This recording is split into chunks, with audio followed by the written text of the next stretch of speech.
Aujourd'hui, on va parler des tendons et on va parler de l'importance qu'ils ont pour ta santé et surtout si tu pratiques un sport de force comme la musculation ou même si tu pratiques un sport tout court. Et même si tu fais pas de sport, pour ta culture générale, c'est très bien. Là, tu as un corps humain. Alors déjà, je vais te montrer où se situe un tendon, parce que c'est très important de le savoir. Là, pour que ça soit simple, c'est les biceps. Bon, je pense que tu sais où c'est. Là, tu as les biceps. Le tendon, c'est ce qui est rattaché à l'os. C'est-à-dire que tu as le muscle qui est en rouge et le tendon, il est en blanc, donc il s'attache à l'os. Donc là, au niveau des avant-bras, l'ulna, je crois. Un radius. Chaque fois, le tendon, il va avoir deux extrémités. Donc là, tu as la partie basse et la partie en haut pour venir attacher le muscle, tout simplement. Maintenant que tu as vu que le tendon, il s'attache au muscle et à l'os, on va passer aux choses sérieuses. Tout d'abord, ton tendon, il est principalement composé de deux choses, de 55 à 70% d'eau et de collagène.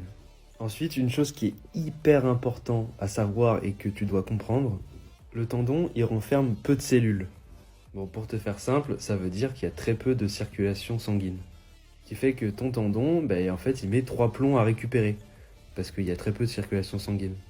Donc la capacité de régénération, elle est extrêmement lente, comparé aux muscles qui sont beaucoup plus fragiles, parce que tu l'as vu, ils sont tout petits.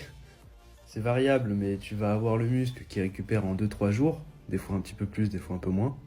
Les fascias, j'ai fait 2 vidéos dessus, qui vont mettre 2 fois plus de temps à récupérer comparé aux muscles. Et les tendons, ils mettent encore plus de temps que les fascias à récupérer. Donc, évidemment, ça varie, mais ça va mettre 1 semaine, 2 semaines, 1 mois, 2 mois, 6 mois. Et alors que toi, tu continues à t'entraîner dessus. On va prendre l'exemple des biceps. Lundi, tu fais les pecs. Très bien. Les biceps, ils sont évidemment engagés, donc le tendon du biceps est engagé, il a besoin de récupérer. Mardi, tu fais le dos.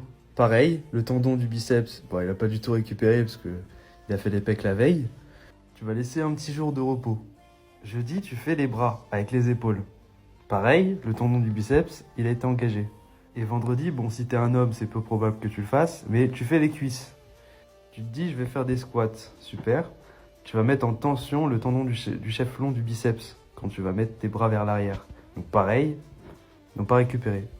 Tu accumules ça avec des semaines, des mois et des années. Bon, si tu es régulier, bien sûr, tu vas obligatoirement te blesser en fait.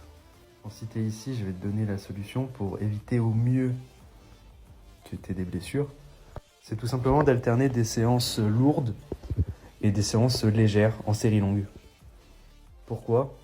Comme tu l'as vu en début de vidéo, le tendon il a très peu de cellules, ça veut dire qu'il y a très peu de circulation sanguine, donc une régénération très très lente.